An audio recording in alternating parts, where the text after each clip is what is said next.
Bueno, bienvenidos a este video que es básicamente un recorrido por el anexo de foto de Fascinación por, donde vamos a revisar algunos autores que más que nada trabajan con espacios y también algunos aspectos de la mirada fotográfica. Para empezar, tenemos a Hilla y Bernd Becher.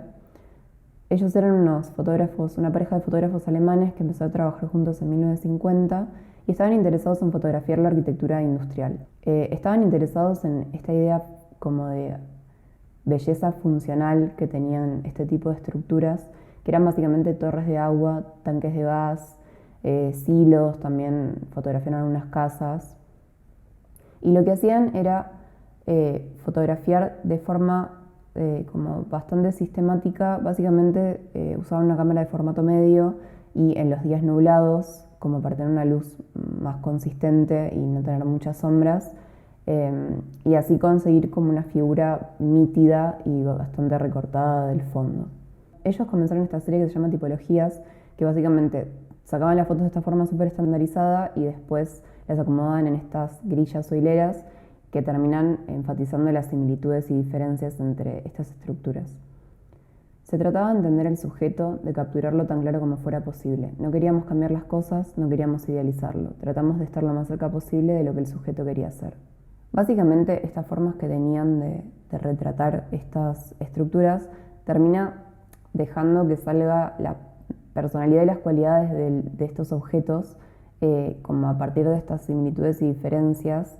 Y esta idea de presentar como unas estructuras industriales de forma casi escultural, como si fueran una obra de arte, y considerarlas como un sujeto digno de belleza, fue súper revolucionario. Y también para el momento piensen que es como si ahora fuéramos a sacarle fotos a un tanque de agua. Ahora estas fotos las vemos, son hermosas, pero en el momento fue como muy interesante y tuvo mucha influencia para el arte contemporáneo y para toda una generación de fotógrafos que siguió su escuela, como por ejemplo Andreas Gursky, que también es un fotógrafo que está en el anexo.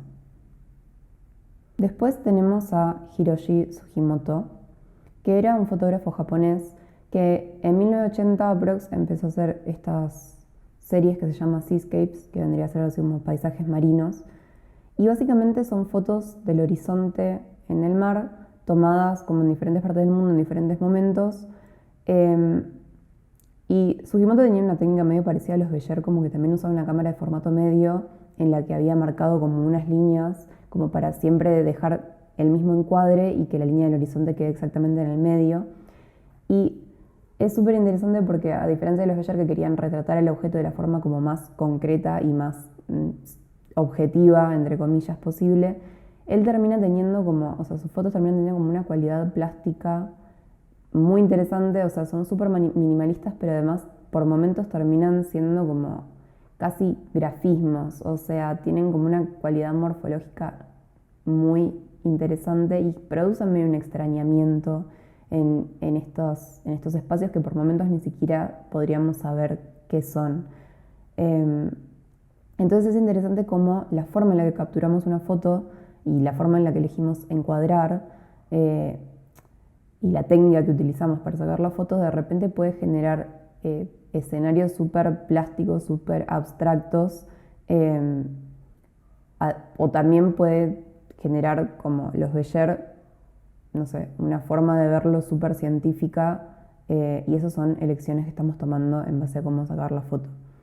Y Sugimoto también tiene esto, que es de su serie de dioramas, que al principio arranca como bastante tranquilo. O sea, son estas fotos como de escenarios naturales, de estos animales, y de repente se pone medio raro. O sea, como que aparecen estas escenas que no se entiende bien qué son, si es un montaje, es una peli de ciencia ficción, pero al mismo tiempo tienen como una atmósfera y cierto como realismo que las hace como muy interesantes y no sé, como muy hipnóticas.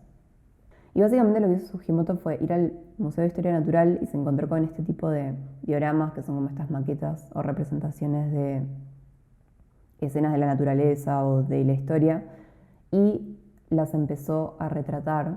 Sugimoto dice: hice un descubrimiento curioso mientras miraba la exposición. Los muñecos colocados frente a los fondos pintados parecían completamente falsos, pero al echar un vistazo rápido con un ojo cerrado, de repente parecían muy reales. Había encontrado una manera de ver el mundo como lo hace una cámara.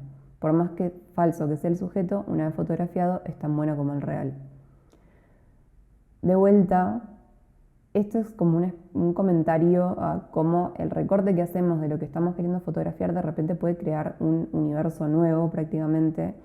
Él fue y le sacó una foto de estas maquetas que en la vida real se veían súper falsas y de repente creó como estas obras de arte que es súper interesante y una atmósfera propia que básicamente se genera cuando elegimos de qué forma enfocar, qué es lo que queremos mostrar y de qué forma vamos a sacar la foto. Y por último tenemos a Larry Sultan y Mike Mandel, que en los 70 aprox sacaron este libro que se llama Evidence, que tiene esta serie de fotos, que en principio arranca así como, bueno, medio misterioso y después por momentos se va poniendo como medio delirante, tipo, ¿qué es esta forma? Las patas del caballo, un astronauta. Básicamente lo que ellos hicieron fue, como por 3 años, buscar en archivos de agencias gubernamentales de Estados Unidos y de instituciones y corporaciones, imágenes que originalmente eran documentos o registros de experimentos, de pruebas, crímenes, que tenían un propósito sumamente funcional y en muchos casos confidencial. Y lo que hicieron fue ir seleccionando y armando todo este corpus de imágenes que al quitarle el contexto y la información se transforman como en una nueva obra que tiene como una cualidad súper expresiva y conceptual y como que deja que el espectador medio interprete de qué se trata.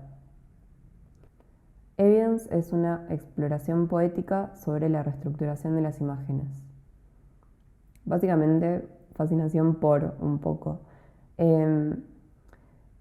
Es interesante porque de repente desde la edición de las imágenes y desde la curaduría se puede armar como una nueva obra y plantear una hipótesis, plantear un concepto y generar una nueva atmósfera, una nueva narrativa de lo que se retrató originalmente, y todo eso es un trabajo en sí mismo. Y también nos habla de cómo trabajo con la mirada del otro, o sea, qué hipótesis puedo llegar a construir, qué puedo llegar a proponer a partir de imágenes que en principio no fueron sacadas con la misma intención o quizás no fueron sacadas al mismo lugar o por la misma persona, etc.